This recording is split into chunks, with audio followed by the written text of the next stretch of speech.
Hello students, हम लोग शुरू करने वाले हैं class 10th math. Second chapter है दैट इज पॉलिनोमियल और हम लोग एक्सरसाइज 2.2 पे आ गए थे। हम लोगों ने फर्स्ट क्वेश्चन का जिसमें जीरोस पता करनी थी और रिलेशन वेरीफाई करना था जीरोस और कोफिशिएंट के बीच में, उसका एक क्वेश्चन हम लोगों ने डन किया था। तो अब हम लोग स्टार्ट करेंगे सेकंड पार्ट से। सेकंड पार्ट में जो पॉलिनोमियल है वो है 4s² माइनस 4s प्लस 1। सबसे पहले तो जैसे मैंने कहा कि आपको ऑर्डर चेक करना है, सबसे बड़ी पावर उससे छोटी और सबसे कम, तो ये बिल्कुल सही ऑर्डर में है। उसके बाद A B C, what is a coefficient of variable का स्क्वायर। वेरिएबल यहाँ पर एस है, तो एस स्क्वायर का कोएफिशिएंट जो यहाँ पर मुझे 4 दिया हुआ है। देन बी, बी क्या होता है, कोएफिशिएंट ऑफ एस, यानी कि वेरिएबल जिसकी पावर 1 हो उसका कोएफिशिएंट जो यहाँ पर माइनस का 4 है। C stands for constant term जो यहाँ पर प्लस 1 है। तो ए बी सी हम लोगों का डिफाइन हो गया, स्मॉल एबीसी। अब हम लोग फाइंड करेंगे इसकी जीरोस। जीरोस मतलब एस की वो वैल्यूज जिनको पुट करने पे ये पूरा पॉलिनोमियल जीरो बन जाएगा, और उसके लिए हम लोग middle term splitting method use करेंगे। तो आपको पता है -4s को अगर मैं -2s में ब्रेक करूंगा तो प्लस करके ये और प्रोडक्ट करके 4s² बन जाएगा।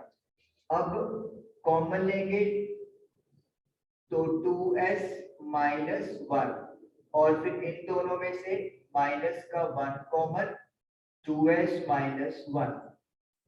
2s माइनस 1 कॉमन आ जाएगा, इधर 2s बचा और इधर -1। तो ये मेरे फैक्टर्स आ गए। अब जीरोस निकालने के लिए मुझे दोनों फैक्टर्स को जीरो के इक्वल पुट करना है। तो 1, तो s की वैल्यू आ गई है 1/2, और इधर भी s की वैल्यू 1/2 ही आएगी क्योंकि दोनों लीनियर फैक्टर्स सेम थे। तो कहने का मतलब ये है कि जो दोनों जीरोस आएंगी वो सेम है। और हमने क्या देखा था कि पॉलिनोमियल की जो डिग्री होती है, नंबर ऑफ जीरोस या तो डिग्री के इक्वल होंगी या उससे कम हो सकती है, ज्यादा नहीं हो सकती। तो डिग्री 2 है यहाँ पर, तो जो जीरोस है वो एक ही आई है, मतलब दो बार लिख ली अलग बात है, लेकिन जीरो तो एक ही कंसिडरेशन में आती है। तो फिर अपन क्या करते थे, एक जीरो को नाम दिया है अल्फा और सेकंड जीरो को नाम दे दिया है बीटा। 1/2 1/2, और आपको बताया गया था किसी को भी अल्फा किसी को भी बीटा ट्रीट कर सकते हो। तो ये आपका जीरोस फाइंड आउट हो गई। Now next part is verify the relation. अब रिलेशन वेरीफाई करना है, ये चीज है जो नहीं है, जो आप लोगों को समझनी है। इसको अपन क्लियर कर देते हैं पार्ट को। तो आपको पता है रिलेशन वेरीफाई करना है मतलब दो चीजें आपको चेक करनी होती है, sum of zeros and product of zeros. तो पहले सम ऑफ जीरोस की बात करेंगे। सम ऑफ जीरोस जो है वो इक्वल होना चाहिए, माइनस फॉर्मूले में है कोफिशिएंट ऑफ एस या वेरिएबल, और नीचे आता है कोफिशिएंट ऑफ वेरिएबल का स्क्वायर यानी कि S square. Sum of zero, zeros क्या है मेरे पास, अल्फा एंड बीटा। तो alpha plus beta is equal to minus S का कोफिशिएंट हमने बी लेट किया है और एस स्क्वायर का कोफिशिएंट ए लेट किया है, मतलब जीरोस का sum minus B upon A के इक्वल होना चाहिए। नाउ अल्फा प्लस बीटा हम लोग निकालेंगे 1/2 प्लस 1/2। हाफ प्लस हाफ 1 होता है, तो ये आपका 1 आ गया। माइनस बी अपॉन ए, माइनस तो आएगा ही आएगा, बी की वैल्यू -4 है और ए की वैल्यू 4 है, तो +4/4 दैट इज इक्वल टू 1। तो यू कैन क्लियरली सी कि alpha plus beta minus B upon A के इक्वल आ गया। और इस तरीके से आपका पहला रिलेशन जो है वो वेरीफाई हो गया। तो first relation alpha plus beta is equal to minus B upon A verified हो गया। Now we are going to verify another relation that is product of zeros. इसे आप इरेज करेंगे।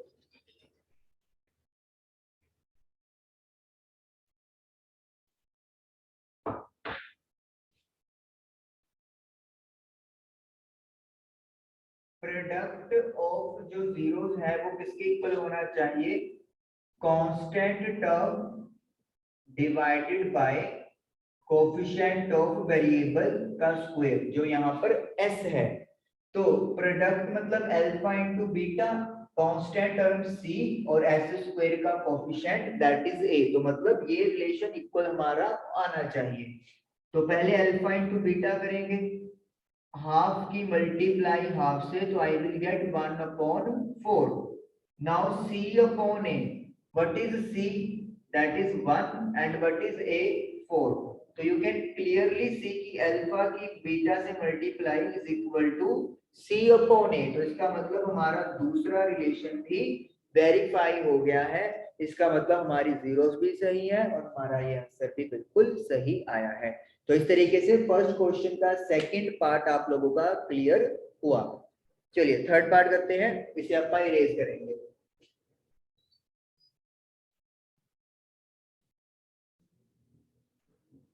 थर्ड पार्ट है हमारे पास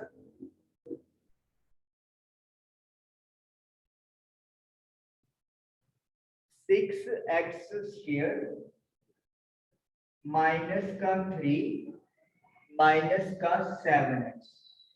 पहले हमें इक्वेशन चेक करनी है कि प्रॉपर ऑर्डर में है या नहीं है। सबसे बड़ी पावर 2, उसके बाद 1, नहीं यहाँ पे उथल पुथल है।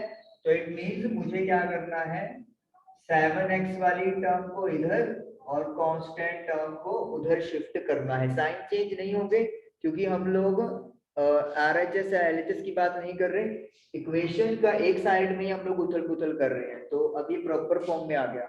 अब 7x की टर्म को स्प्लिट करना है। पहले ABC लिख लेते हैं। What is A coefficient of variable का स्क्वायर, जो यहाँ पर x है। तो यू कैन सी 6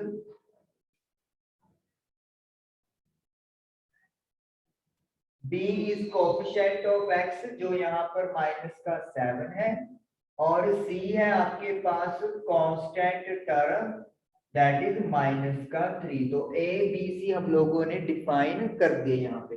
अब स्प्लिट करेंगे, -18 बनना चाहिए प्रोडक्ट में, तो 9 एंड 2, 9 माइनस का और 2 प्लस का। तो इस तरीके से ये आपका मिडिल टर्म स्प्लिटिंग हो गया।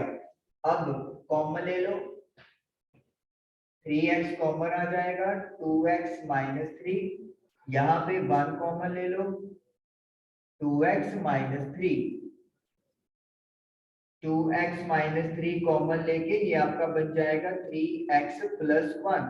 ये लीनियर फैक्टर्स आपके पास आ गए। आपको जीरो निकालने के लिए दोनों को इक्वेट कर दो जीरो के इक्वल। 2x इक्वल टू 3 और x इज इक्वल टू 3/2।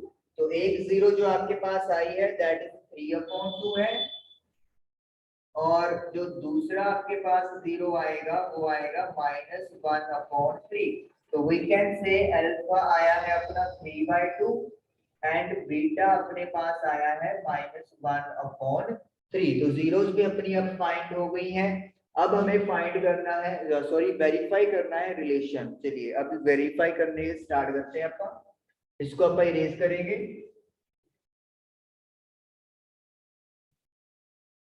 तो वेरीफाई करने के लिए फर्स्ट रिलेशन क्या है, सम ऑफ जीरोस।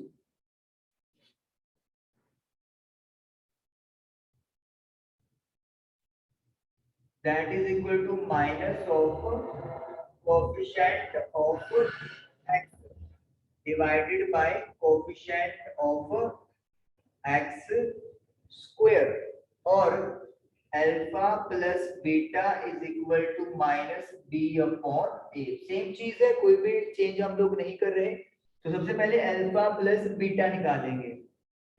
तो अल्फा प्लस बीटा है 3/2 प्लस बीटा की वैल्यू है -1/3।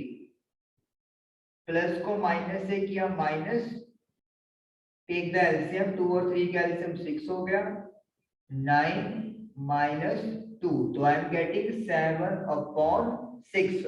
अब करेंगे बात -b/a की।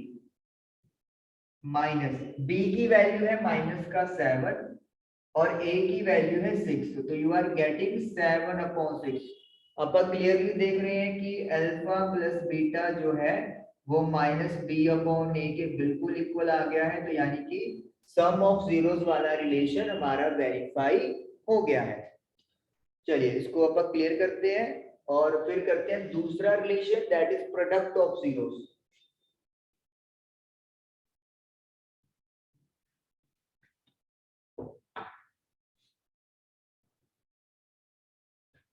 तो प्रोडक्ट ऑफ जीरोस में क्या चीज है, constant term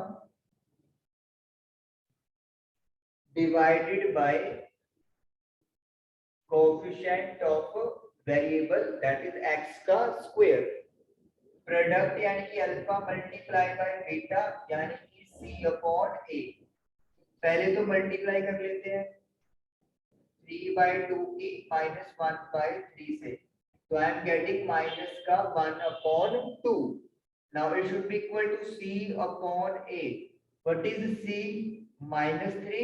what is a? 6। Cutting करके you will get -1/2। you can clearly see कि अल्फा बीटा का multiply is equal to c/a हमारे पास आ गया। तो इसका मतलब दोनों रिलेशन हमारे पास वेरीफाइड है और हमारा ये आंसर बिल्कुल ओके है। और इस तरीके से फर्स्ट क्वेश्चन का थर्ड पार्ट हमारा कंप्लीट हुआ। आई होप कि आपको ये दोनों क्वेश्चंस क्लियर हुए होंगे, इनकी प्रैक्टिस जरूर करें। Thank you for watching the video.